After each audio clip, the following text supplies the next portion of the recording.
Hello everyone and welcome to this session. आज का जो हमारा टॉपिक रहेगा ये रहेगा इंडस्ट्रीज इन इंडिया। और इस टॉपिक को हम दोनों कंटेक्स्ट से आपके समझेंगे। आपके एनडीए के कोर्स में इंडस्ट्री को दो बार पढ़ा जाता है, एक बार पढ़ा जाता है आपके ज्योग्राफी में और एक बार पढ़ा जाता है आपके इकोनॉमिक्स में। दोनों को डिस्कस कर लेते हैं। ज्योग्राफी में पर्टिकुलरली पढ़े जाते हैं कि लोकेशंस क्या हैं, कौन कौन से स्टेट्स हैं जो पर्टिकुलर किसी इंडस्ट्री को आपका रखते हैं, या पर्टिकुलर किसी इंडस्ट्री का लोकेशन जो है उस स्टेट्स में हमको देखने को मिलता है। दूसरा जो इकोनॉमिक प्रोस्पेक्ट है उसमें हम देखते हैं कि की फैक्टर्स क्या हैं कि किसी रीजन में कोई इंडस्ट्री डेवलप आपकी हो रही है। इंडिया में इंडस्ट्रियल सिनेरियो क्या है, इंडिया में जो इंडस्ट्री की ग्रोथ है उसके कौन कौन से फैक्टर्स हैं, या इंडिया में जो इंडस्ट्री की ग्रोथ में जो रोड ब्लॉक्स हैं वो कौन कौन से हैं, और गवर्नमेंट इन रोड ब्लॉक्स को हटाने के लिए कौन कौन से मेजर्स आपका लेकर चल रही है। ये सारी की सारी चीजें हम इंडस्ट्री के इकोनॉमिक वाले चैप्टर में आपके पढ़ते हैं। ज्योग्राफी में हम पढ़ते हैं कि इंडस्ट्री कहाँ कहाँ है इंडिया में, लोकेशन किस चीज की, और कौन कौन सी आपकी इंपॉर्टेंट इंडस्ट्रीज हैं आपकी इंडिया में। आज हम स्टार्ट करेंगे आपका इंडस्ट्रीज इन इंडिया। तो इंडस्ट्री इन इंडिया की हम बात करें तो ये कुछ पर्टिकुलर आपकी लोकेशंस हैं जहां पर इंडिया में different different types of industries को आप देख सकते हो। अगर आप देखें कि आयरन एंड स्टील इंडस्ट्री, तो ब्लैक वाला जो आपका पार्ट है वहां पर आपको ये देखने को मिलेगा कि ज्यादा आयरन और स्टील इंडस्ट्री जो है ये आपके वेस्ट बंगाल हो गया, आपका झारखंड आपका हो गया, कर्नाटका का रीजन हो गया, इस रीजन में ज्यादातर आपकी iron and steel industry establish है। उसके बाद आपकी कॉपर इंडस्ट्री है, तो आप देखें कि राजस्थान में खेतड़ी का आपका रीजन है जहां से कॉपर इंडस्ट्री, यहाँ जमशेदपुर राउरकेला आप देख सकते हैं उड़ीसा में, जमशेदपुर झारखंड में है, राउरकेला उड़ीसा में है। तो यहाँ पर भी कॉपर इंडस्ट्री आप देख सकते हैं जहाँ पे कॉपर को एक्सट्रैक्ट किया जाता है और उसकी रिफाइनिंग वगैरह करके मेटल या मेटलर्जी में उसको इस्तेमाल आपका किया जाता है। उसके बाद आप देखें मशीन टूल्स, जहाँ पे आपके मशीन टूल्स वगैरह आपके बनाए जाते हैं। ऑटोमोबाइल और शिप, ये सारी के सारी क्या है आपकी शिप बिल्डिंग, ये सारी के सारी क्या है आपकी इंडिया की एक इंपॉर्टेंट इंडस्ट्री है जो इंडिया के लिए बड़ी मात्रा में रेवेन्यू जनरेट करती है। ठीक है, नेक्स्ट देखते हैं। इसमें सबसे पहले हम बात करते हैं आयरन एंड स्टील इंडस्ट्री की। तो आयरन एंड स्टील इंडस्ट्री जो है उसको इंडिया का बैकबोन कहा जाता है। ठीक है, आयरन स्टील इंडस्ट्री जो है इसको कहा जाता है इंडिया का बैकबोन, क्योंकि आयरन स्टील इंडस्ट्री काफी इंपॉर्टेंट है। देखिए, आयरन स्टील इंडस्ट्री जो है किसी भी कंट्री के लिए काफी इंपॉर्टेंट है। क्यों इंपॉर्टेंट है? क्योंकि हर एक कंट्री को डेवलपमेंट के लिए इंफ्रास्ट्रक्चर नीड्स की आपकी जरूरत होती है, और इंफ्रास्ट्रक्चर को बिल्ड करने के लिए आयरन और स्टील बहुत जरूरी है। आयरन स्टील जो है आपका होना चाहिए, उसके बिना इंफ्रास्ट्रक्चर जो है आपका बिल्ड नहीं हो सकता। ये जरूरी है कि एक कंट्री में आयरन और जो स्टील इंडस्ट्री है उसका एक सॉलिड स्ट्रक्चर आपका होना चाहिए, जो कि इंडिया में है।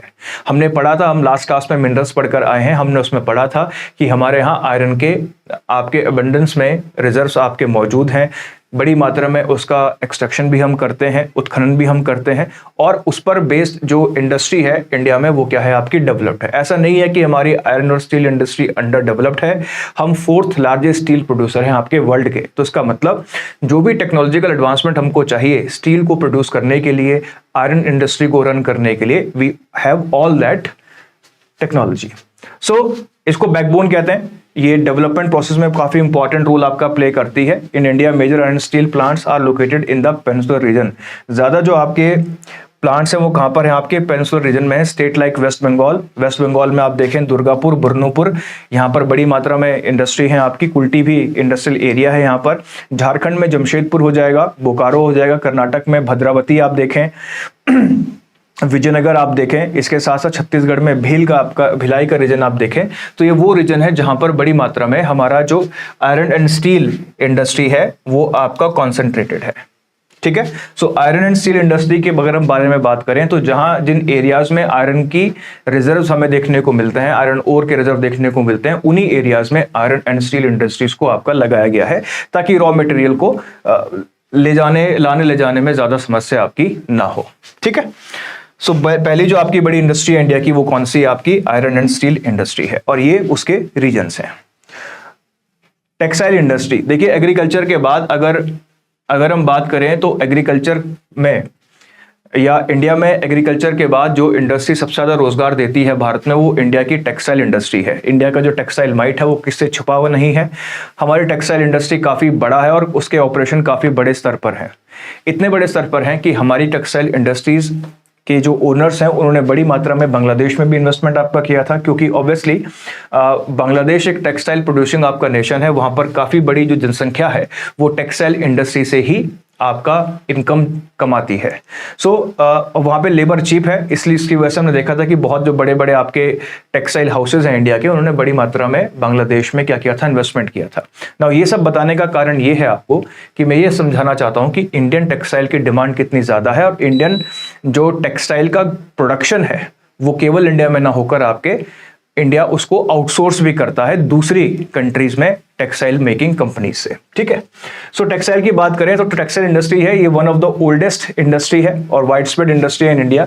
Cotton textile are predominantly concentrated in the cotton growing regions including Maharashtra, Gujarat, Ahmedabad and Tamil Nadu. जो कॉटन प्रोड्यूसिंग जो आपकी इंडस्ट्री है ज़्यादातर उन एरियाज में कंसंट्रेटेड हैं जहां पर बड़ी मात्रा में कॉटन का पैदावार आपका होता है। जैसे महाराष्ट्र का रीजन आपका हो गया, ठीक है, महाराष्ट्र का रीजन आपका हो जाएगा। महाराष्ट्र के बाद आपका रीजन हो जाएगा मुंबई का रीजन। मुंबई को इंडिया में सूती वस्त्रों की राजधानी कहते हैं, कैपिटल ऑफ कॉटन क्लोथ कहा जाता है किसको, आपके मुंबई को। और इंडिया का मैनचेस्टर कहते हैं आपके अहमदाबाद को। मैनचेस्टर इंग्लैंड में एक शहर है जो कॉटन क्लोथ्स के प्रोडक्शन के लिए आपका फेमस है। तो इंडिया का जो टेक्सटाइल आपका जो इंडस्ट्री है वो टेक्नोलॉजिकल भी आपका एडवांस्ड है। ज़्यादा पावर लूम्स हैं हमारे यहाँ, हैंडलूम्स कम है, पावर लूम्स ज़्यादा है। पावर लूम्स की वजह से ही हमारे यहाँ जो कॉटन का प्रोडक्शन है वो काफ़ी अच्छा माना जाता है। ज़्यादातर जो आपकी इंडस्ट्रीज स्टैब्लिश्ड हैं वो गुजरात में है, तमिलनाडु में है। तमिलनाडु में आपका कोयम्बटूर का रीजन है जहाँ पर बड़ी मात्रा में जो कॉटन थ्रेड बनाने का उद्योग है वो आश्रित है। ध्यान रखेंगे अहमदाबाद और मुंबई का जो रीजन है यहाँ पे कॉटन क्लोथ बनता है। सदर्न इंडिया में क्या बनता है आपका, कॉटन थ्रेड आपका बनाया जाता है। ठीक है, The woolen textile industry is mainly located in the northern states like Punjab, Haryana, Uttar Pradesh, Kanpur. Silk industry majorly seen in Karnataka, West Bengal and Jammu and Kashmir. तो जब हम textile industry की आपकी बात करते हैं तो textile industry में काफ़ी सारी कॉटन के अलावा भी और इंडस्ट्रीज आपकी आती हैं। जैसे आपका सिल्क इंडस्ट्री हो गया, तो सिल्क इंडस्ट्री के जो आपके सेंटर्स हैं इंडिया में वो ज़्यादातर आपके कर्नाटक में है। कर्नाटक जो स्टेट है वो सबसे ज़्यादा सिल्क का प्रोडक्शन करता है। इवन दो सिल्क बोर्ड जो है इंडिया का वो भी कहां पर है आपका, मैसूरू में है, कर्नाटक में है। ठीक है, इसके अलावा जो वूल इंडस्ट्री है उसका जो लोकेशन अगर आप देखेंगे तो ज्यादा ये कहां पर है आपके पंजाब, हरियाणा, ठीक है, उत्तर प्रदेश जैसे रीजन में वुल इंडस्ट्री का आपका क्या है कंसंट्रेशन देखने को मिलता है। इसके अलावा जो जूट इंडस्ट्री है वो इंडिया के जूट जो आपकी इंडस्ट्री है वो इंडिया के कोस्टल पार्ट्स में ज्यादा देखने को मिलती है। इंडिया में दो टाइप्स का जूट पैदा होता है, एक है देसी जूट, दूसरा है चीनी जूट। ठीक है, आपका लोकल जूट और दूसरा है आपका चीनी जूट। देखो जो देसी जूट है वो आपको कहाँ मिलेगा, केवल सी कोस्ट के अलोंग आपको देसी जूट का पैदावार देखने को मिलता है। वाइल जो चीनी जूट है वो रिवर्स की वैलीज में या रिवर्स के जो हाईलैंड्स आपके रहते हैं वहां पर उगाया जाता है। इसीलिए आप देखो कि जूट की पैदावार में आपको ये रीजन भी नजर आएगा, यहाँ पर भी आपको जूट की पैदावार होती हुई नजर आएगी। इवन तक इनर जैसा जो रीजन है रायगढ़, वहां पर भी आपको जूट की पैदावार होती हुई नजर आएगी। इन एरियाज में जो जूट प्रोड्यूस किया जाता है उसको चीनी जूट कहते हैं, जिसको नदी के किनारे उगाया जा सकता है। ठीक है, अदरवाइज ज्यादातर जो जूट कारखाने हैं इंडिया में वो कंसंट्रेटेड है कहां पर, आपके हुगली रिवर के अलोंग साइड। ये आपकी यहां से हुगली रिवर आती है और सारे के सारे जो जूट बिजनेस है वो इसके आसपास ही कॉन्सेंट्रेटेड है आपका ज्यादा। जो वेस्ट बंगाल आपका स्टेट है वो सबसे ज्यादा जूट का प्रोडक्शन आपका करता है। जूट से आपके रेशे बनाए जाते हैं, रस्सियां बनाई जाती हैं, रोप्स बनाए जाते हैं, बोरे वगैरह आपके बनाए जाते हैं जूट से। जूट का जो आपका इंडस्ट्री है वो ज्यादातर कोस्टल एरियाज में और रिवर के जो आपके बेसिन रीजन हैं उसमें आपका कंसंट्रेटेड है। वेस्ट बंगाल इंडिया में सबसे ज्यादा जूट का प्रोडक्शन आपका करता है। ठीक है, नेक्स्ट देखते हैं ऑटोमोबाइल इंडस्ट्री। नाउ पिछले कुछ सालों से हमारी जो ऑटोमोबाइल इंडस्ट्री है उसमें काफी अच्छी ग्रोथ रेट देखने को मिली है। ऑटोमोबाइल उद्योग सनराइज जो उद्योग हैं उनकी कैटेगरी में आते हैं। सनराइज इंडस्ट्री ऐसी इंडस्ट्री होती हैं जिनमें बहुत तेजी से क्या हो रहा होता है, आपका डेवलपमेंट हो रहा होता है या जिनका राइज हो रहा होता है इंडस्ट्रियल सिनेरियो में। ऑटोमोबाइल इंडस्ट्री जो है एक सनराइज इंडस्ट्री का नाम इसको दिया जाता है। जैसे जैसे इंडिया की मैन्युफैक्चरिंग कैपेसिटीज आपकी अच्छी हो रही है वैसे वैसे आपकी बड़ी से बड़ी जो आपकी विदेशी कंपनी है वो भी इंडिया में आके ऑटोमोबाइल सेक्टर में क्या कर रही है, आपकी इन्वेस्टमेंट कर रही है। पहले जो ब्रांड्स बाहर से अपनी कार्स या इंजन्स वगैरह बनाकर आपका लाया करते थे, या पार्ट्स लेकर आते थे, उसको इंडिया में असेंबल करके आपके बेचते थे। तो असेंबली यूनिट्स ही थी, कोई भी मैन्युफैक्चरिंग यूनिट नहीं थी। अब इंडिया में ही सामान मैन्युफैक्चर हो रहा है और इंडिया में ही इसको बेचा जा रहा है। ठीक है, ये सब किसकी वजह से हुआ? इंडिया में जो इंडियन गवर्नमेंट ने मेक इन इंडिया कार्यक्रम आपका शुरू किया है, उसके तहत ऐसे नतीजे देखने को मिले हैं। जैसे कि कहा, ऑटोमोबाइल इंडस्ट्री में कुछ समय से एक्सपोनेंशियल ग्रोथ देखने को मिल रही है। मेजर ऑटोमोबाइल सेंटर जो है इंडिया में वो चेन्नई है, which is referred to as the Detroit of Asia. देखो, डेट्रॉइट एक शहर है बच्चों यूएसए में, और डेट्रॉइट का जो शहर है यूएसए में, ये फेमस है किस लिए? ऑटोमोबाइल इंडस्ट्री के लिए। फोर्ड जो आपकी मोटर है वो डेट्रॉइट शहर का ही क्या है? आपका प्रोड्यूस है। ठीक है, इसके अलावा गुड़गांव हो गया, मानेसर हरियाणा और सानंद इन गुजरात, इन सभी के सभी रीजन में हमें क्या देखने को मिलती है? ऑटोमोबाइल इंडस्ट्री का कंसंट्रेशन देखने को मिलता है। नेक्स्ट देखते हैं इंफॉर्मेशन टेक्नोलॉजी, आईटी सेक्टर। तो हम ये कह सकते हैं कि भाई सॉफ्टवेयर सर्विसेज में तो हम वर्ल्ड के गुरु हैं। जितने सॉफ्टवेयर डेवलपर्स हमारे यहाँ हैं, पूरे वर्ल्ड को सॉफ्टवेयर डेवलपर जो हैं हम ही प्रोवाइड करते हैं। तो इसके बाद अगर आप देखें, इंडिया में जो आईटी इंडस्ट्री का कंसंट्रेशन है उसको अगर हम देखें तो नोएडा आपका हो गया, नोएडा के अलावा बेंगलुरु, नोएडा के अलावा आपका बेंगलुरु। ठीक है, बेंगलुरु को सिलिकॉन वैली ऑफ इंडिया कहते हैं। हैदराबाद का तेलंगाना हो गया, जिसको हैदराबाद को साइबराबाद भी आपका नाम दिया गया है। पुणे महाराष्ट्र हो गया, चेन्नई, नोएडा, गुरुग्राम हरियाणा, ये सारे के सारे बड़े बड़े आईटी सेंटर्स हैं, आईटी हब हैं। यहाँ पे software developing, software making, antivirus making और अलग प्रकार के जितने भी आईटी कंपोनेंट हैं उनका फॉर्मेशन आपका किया जाता है, हार्डवेयर और सॉफ्टवेयर दोनों का। तो जहां तक हम आईटी की बात करें तो आईटी इंडस्ट्री में हम क्या है? ग्लोबल लीडर हैं एक तरीके से। उसके बाद है आपका केमिकल इंडस्ट्री। देखिए, केमिकल इंडस्ट्री में भी धीरे धीरे इंडिया का जो माइट है वो आपका बढ़ रहा है। इंडिया में काफी सारे रिसोर्सेज हैं, काफी सारा मिनरल आपका निकलता है, जिससे जो केमिकल इंडस्ट्री का सेक्टर है उसमें भी हम क्या कर रहे हैं? अच्छा आपका कर रहे हैं। ठीक है, क्योंकि इंडिया काफी आपका बड़ा है, जिसकी वजह से इंडिया में काफी सारे केमिकल प्रोड्यूस आपके बनाए जाते हैं। इसके साथ साथ अगर हम देखें, अगर हम लीडिंग स्टेट्स की बात करें तो मुंबई हो गया, महाराष्ट्र का हो गया, कोलकाता में वेस्ट बंगाल हो गया, गुजरात में बड़ोदरा आपका हो गया। ये भारत की कुछ बड़ी केमिकल यूनिट्स हैं जहां पर आपके केमिकल्स या केमिकल प्रोड्यूस आपका बनाया जाता है। ठीक है, उसका देखें आप इलेक्ट्रॉनिक्स मैन्युफैक्चरिंग। देखिए, इलेक्ट्रॉनिक्स को भविष्य बताया गया है आपका, और आप ये देखें कि इंडिया में जो है इलेक्ट्रॉनिक्स मार्केट जो है बहुत ज्यादा आपका बढ़ रहा है। एक जो बड़ा आप ये देखें कि क्लाइमेट या ग्लोबल क्लाइमेट जो आपके चेंजेस हैं उसको टैकल करने के लिए ईवी को ही ट्रांसपोर्टेशन का भविष्य माना जा रहा है। ईवी जो इलेक्ट्रॉनिक व्हीकल्स हैं उनको ही ट्रांसपोर्टेशन का फ्यूचर आपका समझा जा रहा है। तो ऐसी कंडीशन में इलेक्ट्रॉनिक्स मैन्युफैक्चरिंग जो है, जिसमें आपके सेमीकंडक्टर भी आपके इंक्लूड हो जाते हैं, उसको बढ़ाना बहुत जरूरी है इंडिया के लिए। सेमीकंडक्टर इलेक्ट्रॉनिक व्हीकल्स के माइंड की तरह या चिप की तरह आपके इस्तेमाल में लाए जाते हैं। एट प्रेजेंट में जितना भी इसका मैन्युफैक्चरिंग हो रहा है ग्लोबली, उसकी जो डिमांड है वो उससे 200 गुना है, 200 टाइम्स है। तो इंडिया के लिए बहुत इंपॉर्टेंट अपॉर्चुनिटी है कि इंडिया भी सेमीकंडक्टर जो मार्केट है उसमें आपका जंप करे, सेमीकंडक्टर को आपका बनाना आपका स्टार्ट करे, क्योंकि पूरे के पूरे वर्ल्ड में एक ईवी रेवोल्यूशन आपका आया है। और इस ईवी रेवोल्यूशन में अगर आप मुनाफा कमाना चाहते हैं, इनकम जनरेट करना चाहते हैं, तो सेमीकंडक्टर मैन्युफैक्चरिंग हब्स आपको इंडिया में डेवलप करने पड़ेंगे। इसके साथ साथ सिर्फ ग्लोबल डिमांड की बात नहीं है, इंडिया भी क्लाइमेट चेंज और एसडीजी गोल्स के लिए हमेशा से ही काम करता रहा है। एसडीजी रैंकिंग्स में लगातार इंडिया का सुधार हो रहा है। हम पहली बार 90s में आए हैं एसडीजी रैंकिंग्स में। सो एसडीजी रैंकिंग्स में एक इंपॉर्टेंट फैक्टर होता है क्लाइमेट चेंज और step taken by the government to counter climate change in particular country. तो उस कंडीशन में भी हम बहुत अच्छा परफॉर्म कर रहे हैं, और ऐसी कंडीशन में हमें क्या करना पड़ेगा? जो हमारा कंजम्पशन है किसका? फॉसिल फ्यूल का, वो हमें लेस करना पड़ेगा। और अगर हम फॉसिल फ्यूल का कंजम्पशन लेस करना चाहते हैं तो हमें ईवी की तरफ या इलेक्ट्रॉनिक्स व्हीकल की तरफ आपका मुड़ना होगा, जिसके लिए ये जरूरी है कि हम क्या करें?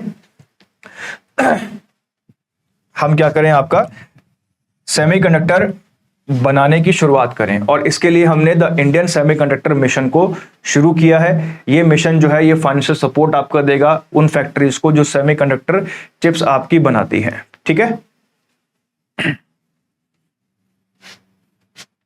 चलिए नेक्स्ट देखते हैं, उसके बाद है फार्मास्यूटिकल इंडस्ट्री। भाई फार्मास्यूटिकल इंडस्ट्री में भी हम क्या हैं, आपके ग्लोबल लीडर हैं। हमको फार्मास्यूटिकल इंडस्ट्री का लीडर कहा जाता है वर्ल्ड में, क्योंकि हमारी मैन्युफैक्चरिंग माइट जो है वो बहुत ज्यादा है। ठीक है, हैदराबाद में जो तेलंगाना है उसको bulk drug capital of India कहते हैं। हैदराबाद के जो तेलंगाना है उसमें बड़ी मात्रा में क्या है आपकी हैदराबाद में जो तेलंगाना है उसमें बड़ी मात्रा में क्या है आपकी ड्रग मेकिंग फैक्ट्रीज आपकी हैं। इसके साथ साथ बेंगलुरु आपका हो गया, अहमदाबाद हो गया, वडोदरा हो गया, विशाखापट्टनम हो गया। इन एरियाज में भी बड़े बड़े आपके जो फार्मास्यूटिकल मैन्युफैक्चरिंग यूनिट्स को आपका लगाया गया है। आपको याद होगा कि जब कोविड आपका फैला था तो पूरा का पूरा वर्ल्ड इंडिया की तरफ देख रहा था, क्योंकि इंडिया की जो मैन्युफैक्चरिंग माइट है वो बहुत ज्यादा है।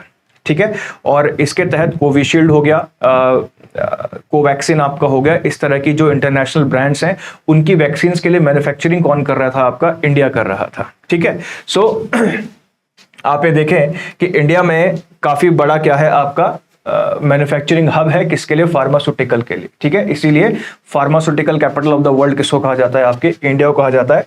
किस वजह से, इसकी जो मैन्युफैक्चरिंग कैपेसिटी है इसकी वजह से। अगला है आपका sugar cane industry. Sugar cane जो शुगर इंडस्ट्री है, इंडिया में जो शुगर है वो शुगर केन या आपके शुगर बीट या चुकंदर से आपकी चीनी आपकी बनाई जाती है। टेक्सटाइल इंडस्ट्री के बाद ये एक बड़ा सेक्टर है, ये सेकंड लार्जेस्ट एग्रीकल्चर इंडस्ट्री है behind cotton textile industry. India में भी ये कॉटन के बाद सेकंड सबसे बड़ा क्या है आपका इंडस्ट्री है। सबसे पहला जो कॉटन शुगर इंडस्ट्री है वो 1840 में स्टैब्लिश किया गया था बिहार के बेतिया में। इंडिया जो है ये सेकंड लार्जेस्ट एक्सपोर्टर है आपका शुगर का वर्ल्ड में, और इसके साथ साथ प्रोड्यूसर भी है, सेकंड लार्जेस्ट प्रोड्यूसर भी है। देखिए सेकंड लार्जेस्ट प्रोड्यूसर है हम आफ्टर ब्राजील। ब्राजील में सबसे ज्यादा गन्ने का प्रोडक्शन होता है, गन्ने के बाद सबसे ज्यादा चीनी का प्रोडक्शन भी कहाँ होता है, आपके ब्राजील में होता है। लेकिन पर हेक्टेयर एरिया में सबसे ज्यादा जो प्रोडक्शन होता है वो होता है आपका क्यूबा में। क्यूबा को बाउल ऑफ शुगर भी आपका कहा जाता है। अब थोड़ा सा जैसे मैंने आपसे कहा कि इस टॉपिक में दोनों की दोनों चीजें आपकी इन्वॉल्व हैं, ज्योग्राफी का फैक्टर भी इन्वॉल्व है और इकोनॉमी का फैक्टर भी इन्वॉल्व है। जब इकोनॉमी का फैक्टर होता है तो उसमें हम फैक्टर्स को पढ़ते हैं। जैसे पहला फैक्टर है कि की factor driving industrial growth in India, Bharat में इतना अच्छा इंडस्ट्रियल ग्रोथ क्यों हो रहा है। तो पहला फैक्टर क्या है, गवर्नमेंट इनिशिएटिव्स एंड पॉलिसी। देखिए सरकार ने काफी इनिशिएटिव आपका लिया है। मैं आपको थोड़ा सा पीछे लेकर जाना चाहता हूं। 1991 के टाइम पे हमारी जो इकोनॉमिक कंडीशन थी काफ़ी ख़राब थी, तो उस समय जो हमारे फाइनेंस मिनिस्टर थे मनमोहन सिंह, उन्होंने 3 पॉलिसीज़ को अडेप्ट किया, जिसको लिबरलाइजेशन, प्राइवेटाइजेशन और ग्लोबलाइजेशन आपका कहते हैं। ग्लोबलाइजेशन की जो नीति थी इसके तहत और लिबरलाइजेशन की जो आपकी नीति थी इसके तहत अब जो आपके फॉरेन इन्वेस्टर्स थे वो इंडिया में इन्वेस्ट कर सकते थे, उनके लिए टर्म्स को और ज़्यादा आसान बनाया, टैरिफ्स वगैरह को आपका कम किया गया।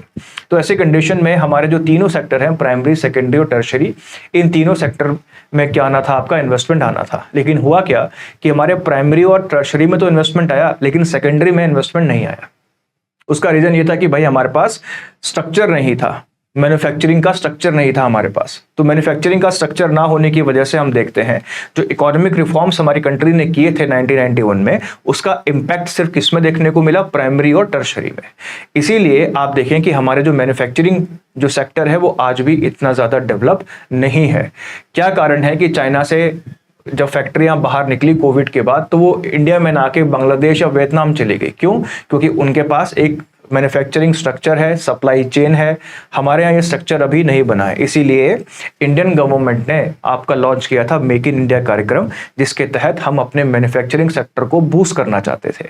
फिर इंडिया ने स्टार्ट किया नेशनल लॉजिस्टिक पॉलिसी, जिसके तहत हम अपनी सप्लाई चेन को एफिशिएंटली बिल्ड करना चाहते हैं।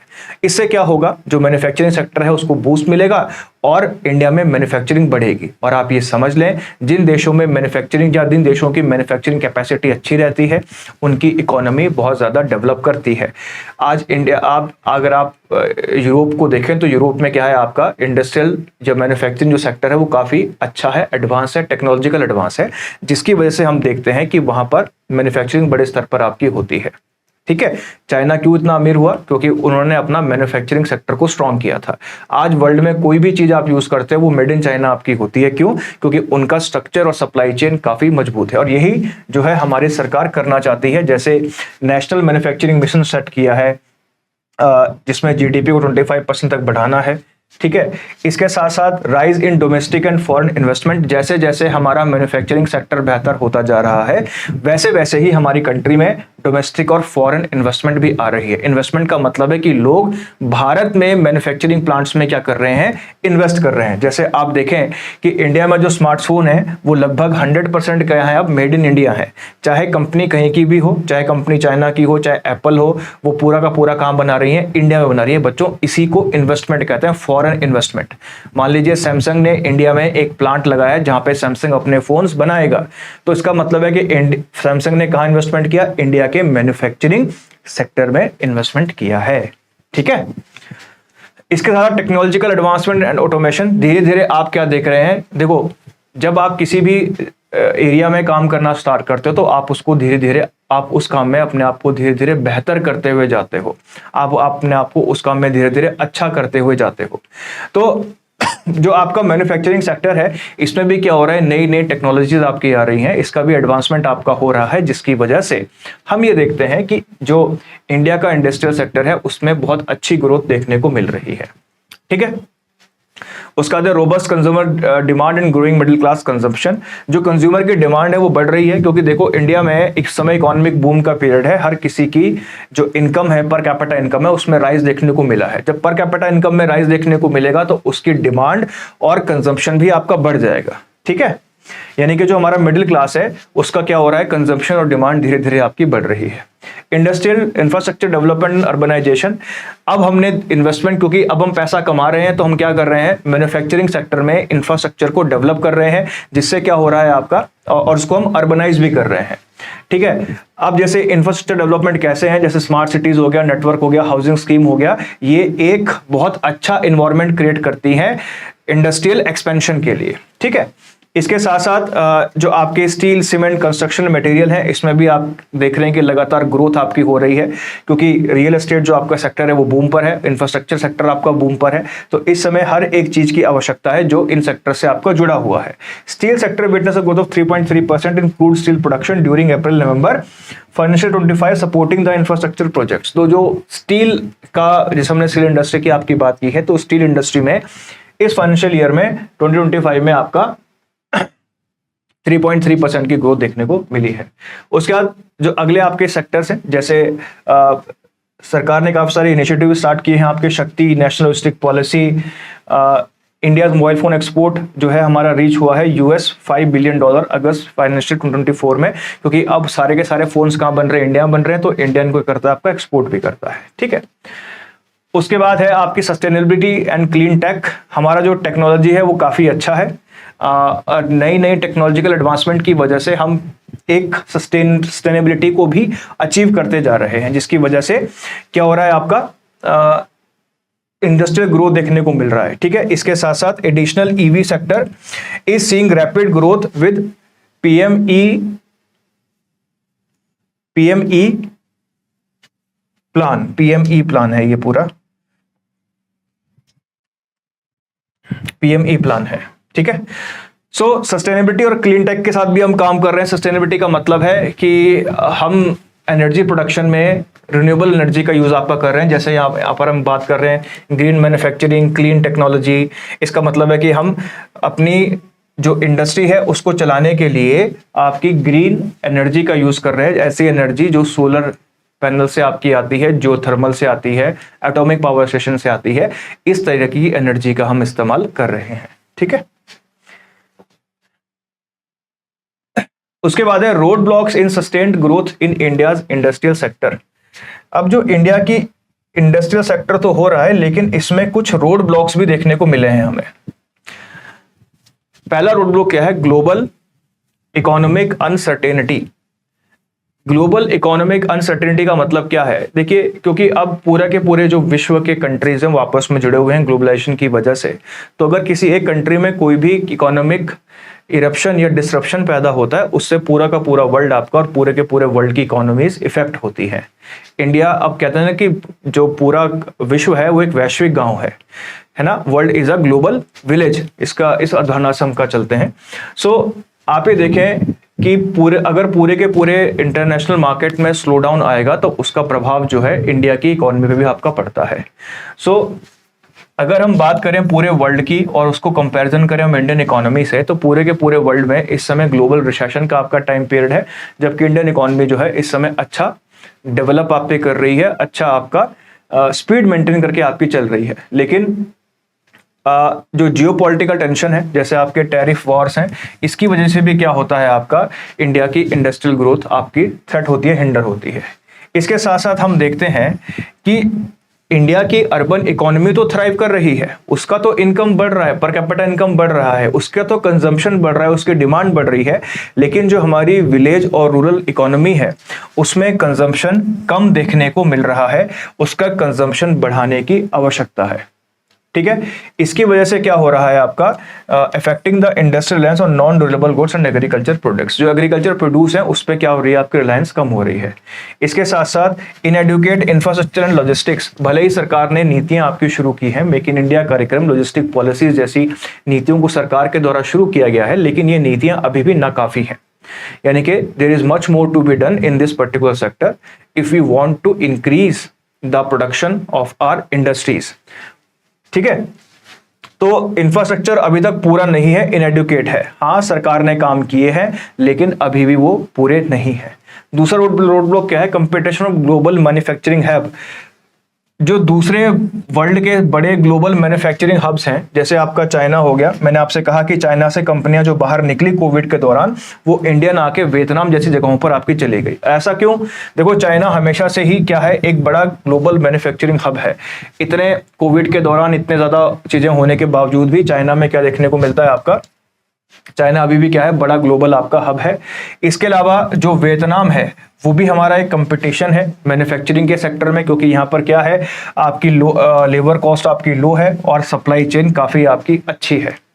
तो जो कंपटीशन है, ग्लोबल कंपटीशन है, उसमें भी कहीं ना कहीं हमारी इंडस्ट्री मात खा जाती है। जैसे मैंने आपसे कहा कि हमारी इंडस्ट्री, जब मैन्युफैक्चरिंग सेक्टर जो है वो इतना स्ट्रांग आपका नहीं है कि वो ग्लोबली compete आपका कर सके। कुछ सेक्टर्स में हम बहुत अच्छे हैं, लेकिन मैन्युफैक्चरिंग के सेक्टर में हमें और भी अभी अच्छा करने की जरूरत है। ठीक है, इसके बाद है limited focus on Indian startups on high impact sectors. अब एक चीज देखें कि इंडियन जो स्टार्टअप्स हैं उनमें भी ज्यादा फोकस नहीं रहता है। इसकी वजह से जो इंडियन स्टार्टअप्स हैं वो हमेशा से ही बाहर जाने का प्रयास करते हैं, क्योंकि बाहर के जो इंडस्ट्रियल स्ट्रक्चर है, बाहर के जो इंडस्ट्रियल प्रिंसिपल है, उसमें स्टार्टअप्स को काफी ध्यान दिया जाता है। इंडिया का जो अभी स्ट्रक्चर है उसमें स्टार्टअप्स में ज्यादा ध्यान आपका नहीं दिया जाता। ठीक है, ज्यादातर जो इंडियन स्टार्टअप है उसमें जो कंज्यूमर ड्रिवन सेक्टर्स हैं, जैसे फैंसी फूड हो गया, 10 मिनट डिलीवरीज हो गया, सिर्फ इसी में ज्यादा आपके काम कर रहे हैं। बाकी जो सिग्निफिकेंट सेक्टर्स हैं, जैसे इंडस्ट्रियल ग्रोथ हो गया, लेट्स से कि कुछ स्पेस की कोई नई कंपनी आपकी बन गई, वैसे बनी है एक दो, अग्नि कॉस्मोस बनी है, स्काई रूट आपकी बनी है, ये कुछ इंडियन नई स्पेस कंपनीज आपकी बनी है, लेकिन ये अभी कम है। इंडिया में जो ज्यादा स्टार्टअप्स आपके स्टार्ट हो रहे हैं वो कंज्यूमर ड्रिवन ही स्टार्टअप हो रहे हैं। लॉन्ग टर्म के कोई भी स्टार्टअप नए स्टार्ट नहीं हो रहे हैं। जैसे टेक्नोलॉजी कोई नया स्टार्टअप एकदम से नहीं आता है, ठीक है, और टेक्नोलॉजी कोई नया स्टार्टअप आता भी है तो वो भी कंज्यूमर ड्रिवन है।